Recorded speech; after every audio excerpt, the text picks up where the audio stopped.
Dnyanradha मल्टीस्टेटचा vice president खोदापहार निकला चुवा. काय आहे संपूर्ण प्रकरण?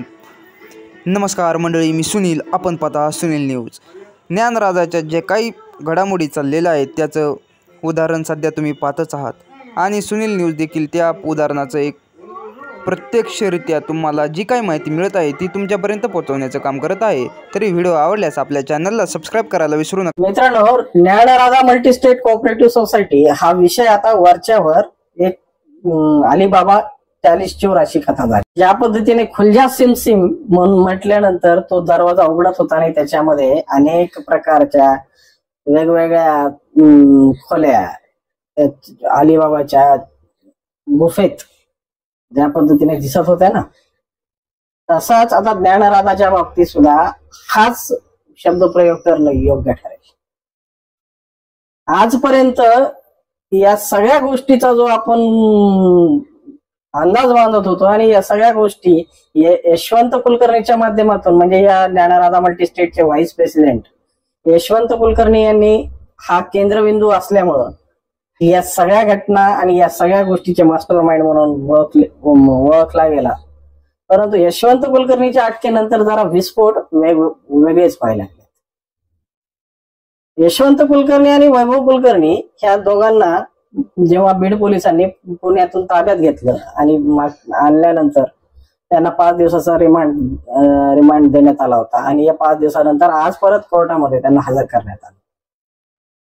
आज जेव्हा या कोर्टात हजर केल्यानंतर यशवंत कुलकर्णीची खरा जो इतिहास आहे आणि खरा जो लिहिलेला गाथा आहे तो समोर आहे. यशवंत कुलकर्णी हा मास्टर माइंड आहे की नाही हा विषय बाजूला राहतो, पण त्याच्या शैक्षणिक पात्रतेला बघून तो संचालकच म्हणजे ज्ञानराधाचा व्हाईस प्रेसिडेंट कस काय झाला, हाच प्रश्नार्थक चिन्ह सगळ्यांच्या डोक्यावर उभा राहील. इयत्ता 9वी पास असलेला माणूस ज्ञानराधा मल्टीस्टेट कोऑपरेटिव्ह सोसायटीचा व्हाईस प्रेसिडेंट होता. हा विषय जर तुम्हाला सांगितलं तर तुम्ही म्हणताल की आज चपराशाला सुद्धा नोकरी मिळवायची असेल तर कमीत कमी 12वीची उत्तीर्ण व्हावं लागतं. पण मग एवढ्या मोठ्या डॉलराचा, एवढ्या 2300 कोटी रुपयाची मल्टीस्टेट की ज्यात 2300 कोटीच्या ठेवी ठेवण्यात आल्या होत्या. या मल्टीस्टेटच्या जीवावर तिरुमला ऑइल इंडस्ट्री सारखे अनेक ग्रुप जे असे डॉलरे उभे करण्यात आले होते आणि त्या मल्टीस्टेट कोऑपरेटिव्ह सोसायटीचा चेअरमन हा 9वी पास. झटका बसतोय की नाही? आणि आश्चर्याचा धक्का बसणारच. आणि या संदर्भातून जेव्हा या सगळ्या गोष्टीची उकल व्हायला लागली तर माणूस धक्क्यावर धक्के लागणं हे स्वाभाविक वाटतं. धक्क्यावर धक्केच बसतायत, कारण 25 वर्षापूर्वी कामाच्या शोधात बीडमध्ये आलेला यशवंत कुलकर्णी हा राधा क्लॉथ सेंटर म्हणजे सुरेश खोटे यांनी स्थापन केलेलं एक कपड्याचं दुकान, या दुकानामध्ये कापड विकण्यासाठी नोकर म्हणून त्यांनी आपली नोकरी स्वीकारली. जवळपास 10-12 वर्षाच्या प्रवासानंतर सुरेश कुटे आणि यशवंत कुलकर्णी मध्ये जो विश्वास निर्माण झाला, जो काही जवळीकता निर्माण झाली आणि जवळीकता निर्माण झाल्यामुळे आपोआप सुरेश कुटेंच्या व्यवहारामध्ये यशवंत कुलकर्णी हे आपोआप मिसळू लागले नाही.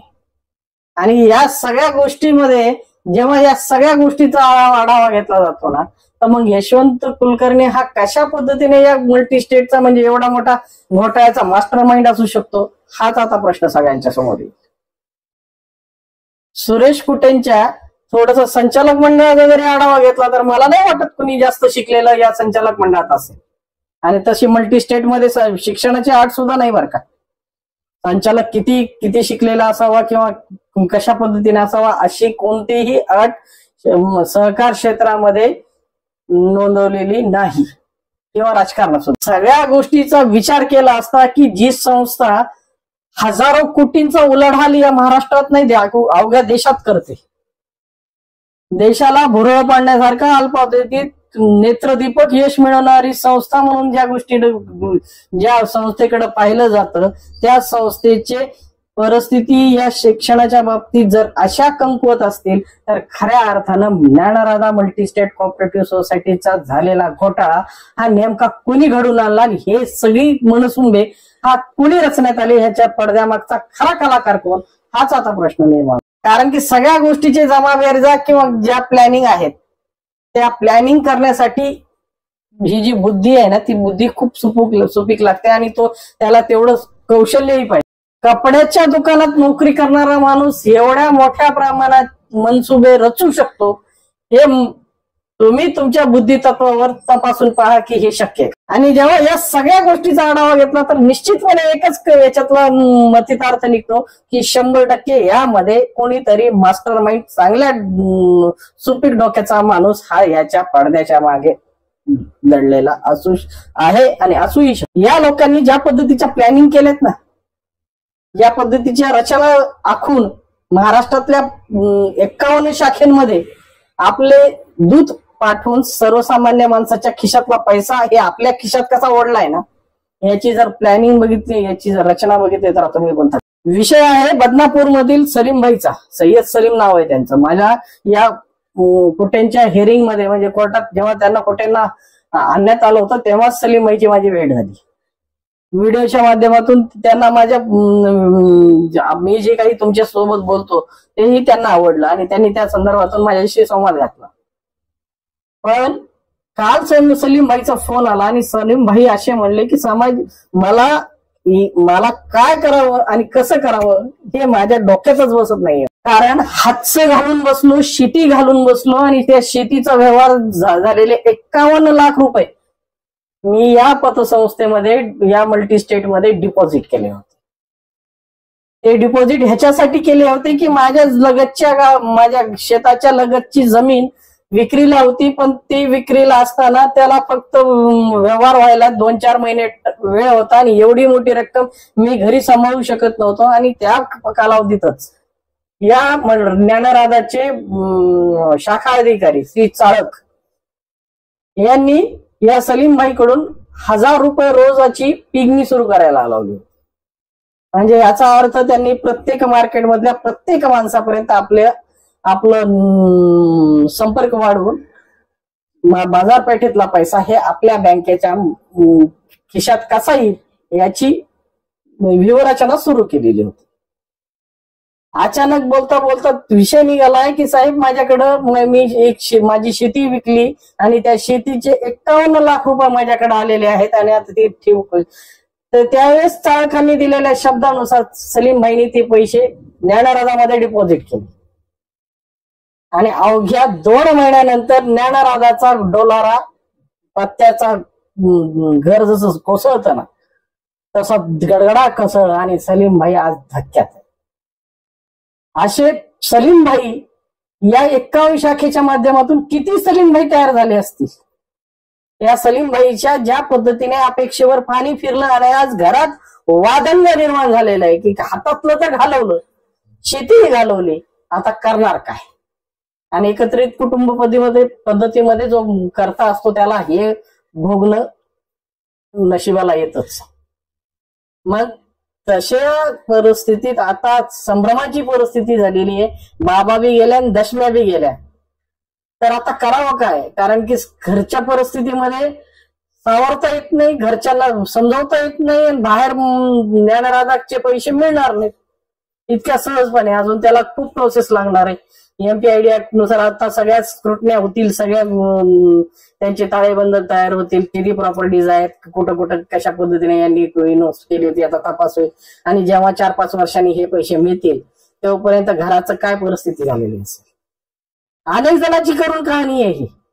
अनेक ठेवीदारांचा हाच प्रश्न आहे की या पद्धतीने आमच्या गळ्याला लावलेला हा फास आता सुटावा कसा.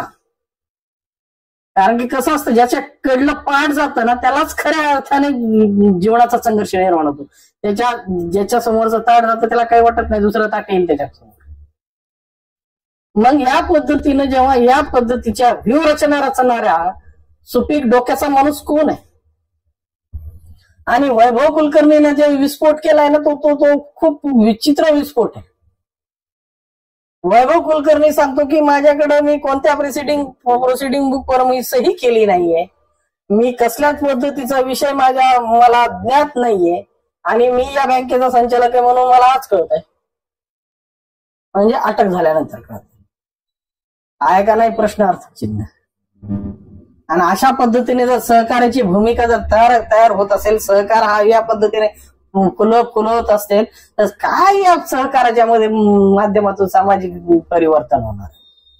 फक्त म्हणायलाय का एकमेका सहाय्य करू अवघे धरू सुपंथ, विना सहकार नाही उद्धार.